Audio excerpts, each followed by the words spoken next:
First, how are you? Where are you? How are you? I'm fine. I'm in the office in Schaffhausen.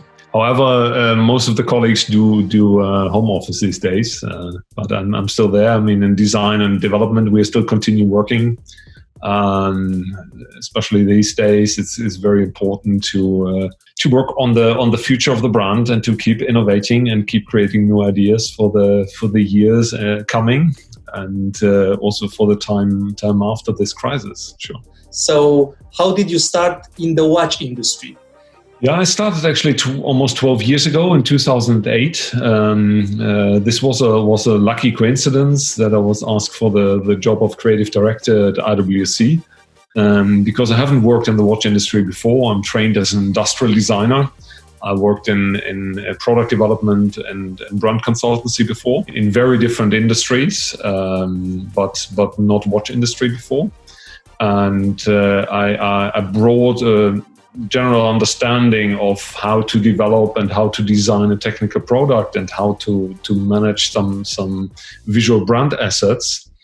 But what surprised me in the watch industry, that I suddenly was confronted with a product which is not only a technical product but a very emotional one, and that it's a product that touches so many of our customers emotionally.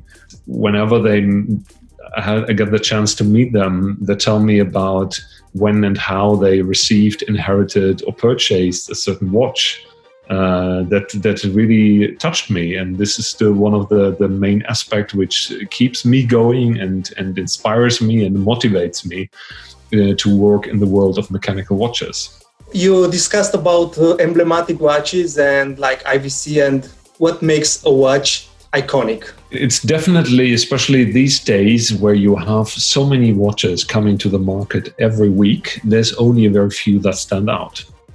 And that's watches which really capture your attention and capture also a little bit the taste of the market. And therefore, they visually, aesthetically, and also physically last longer than others. These watches have character in most of the cases. They're not necessarily better designed than others.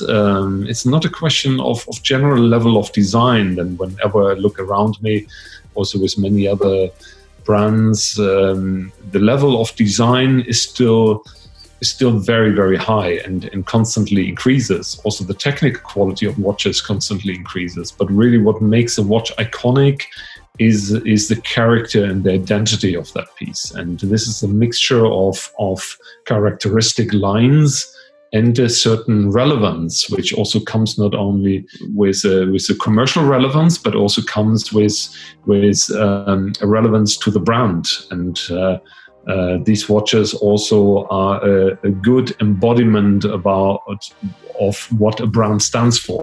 And this formula of character, identity, and embodiment of the key values really form watches which stick to our mind for many years and hopefully will be around also in future in a couple of decades. So going back to IWC, it's obvious that I consider it, and not myself only, that it's obvious an iconic brand.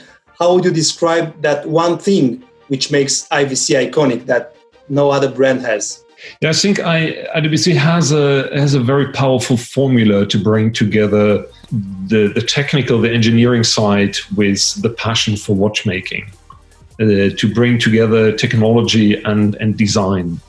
And this formula is inspired, obviously, from technical instruments and professional watches, but led to a very discerning aesthetics, which still speak to our customers nowadays, and also to a broader range of customers, which are not necessarily all professionals in a certain field. You are the creative force, coordinating the creative force behind this emblematic brand. What would be the most challenging aspect of your position? Yeah, the most challenging aspect is always to combine the past with the future, to do something which really takes inspiration from the past, from the DNA of the brand, and translate this into something which is relevant to customers nowadays, to younger clientele, to people that are forward-looking. We have a huge fan base, and many of them are very much interested in the brand history. But we also want to speak to those who don't care about the history so much, but still want to have a very differentiating and appealing timepiece. And with everything we do and everything we create as a new timepiece, is we have to bridge between the past and the future. To respect the design codes of each particular watch line, to respect the DNA of the brand, but still surprise and fascinate our customers with something new and something unexpected. Be it a new function, be it a new complication, a new color code, or a new material.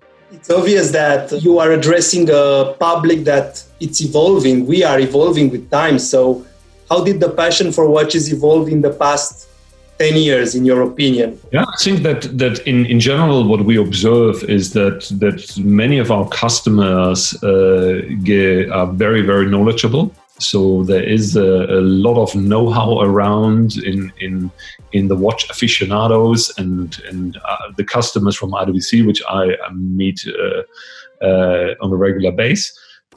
So the knowledge about the quality, the characteristics, and the features of a mechanical watch has never been so high like in nowadays. So in parallel, also we were able to increase the quality of our watches. I mean, the watch you buy today with an in-house movement is definitely, in many respects, technically better than what was available like 20, 30, or 50 years ago. And this is also why we can give 8 years warranty these days. But the decision to buy a mechanical watch and to buy a luxury watch in particular is a very conscious one. So the choice and alternatives to read the time or to buy other timepieces also has never been so big. So together with this technical knowledge, we are confronted with a customer who makes a very conscious decision about why he goes for this brand and why he goes for this watch. And this also means that with everything we do, we have to involve and take this customer serious, be it at the design stage, be it when it comes to customer service, or be it at the sales front. Our people do the very best also to stay up to that level our customers are these days. And ideally, I mean, you always have to be a little bit ahead because you also have to tell something new to the customer, something he doesn't know yet. And this is also why such a relationship is interesting, and why we where we have in many countries and many subsidiaries very, very close proximity with our customer communities, because they not only share knowledge about watches and inspire each other, but they also became friends and find this a very engaging and inviting community. If you ask me, it has a lot to do with the access to information, which gets me to the next question. How do you think social media influenced the watches industry? There, I must say, I'm really surprised, because if you would have asked me 10 years ago, I would say, okay, the customer of a luxury watch is not the person engaging in social media, but we see the total opposite. We now see many customers engaging very much in social media, exchanging knowledge, exchanging pictures, ideas, concepts,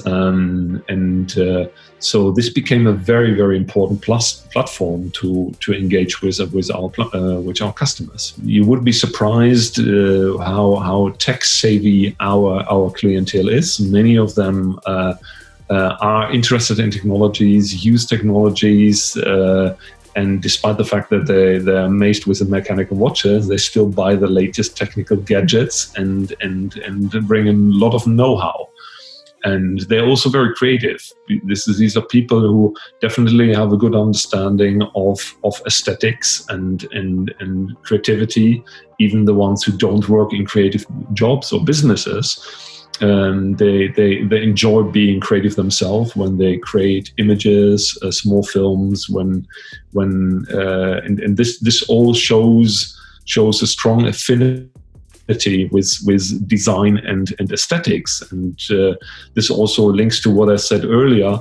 It makes part of the good relationship we have with many of our customers. So the social media managed to bring the community much closer than it was in the past.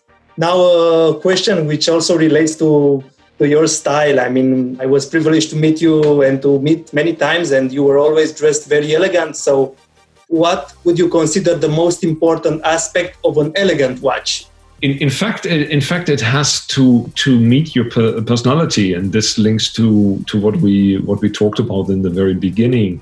That watch decision is a very conscious one and a very personal one. And for sure, I can say, okay, it should be an IWC, but it's really, I'm always surprised how different the aesthetic preferences of people are, and why certain aesthetics touch and or make people relate to them.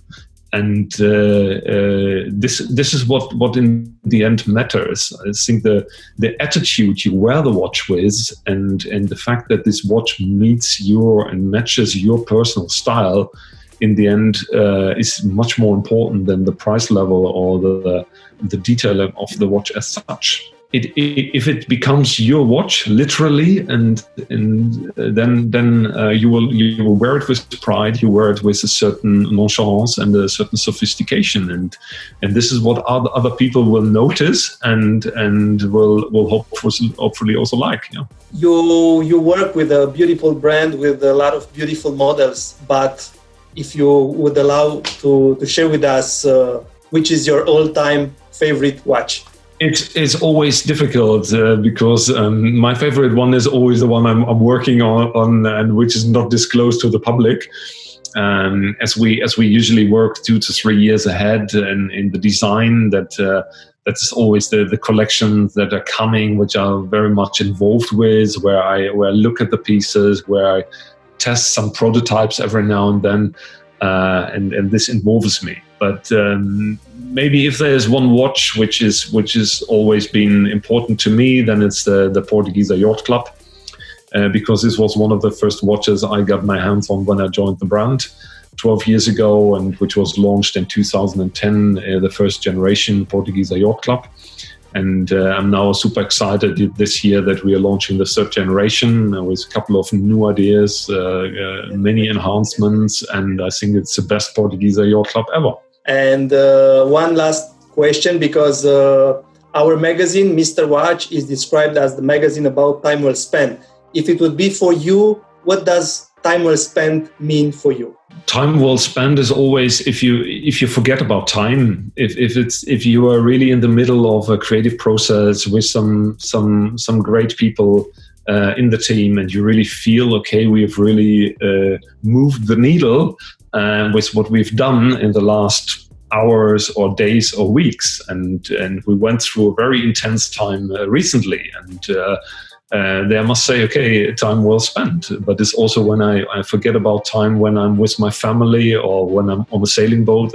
I like sailing, and that's really the moments where you are so much involved, where you're so engaged with what you do that you forget about time.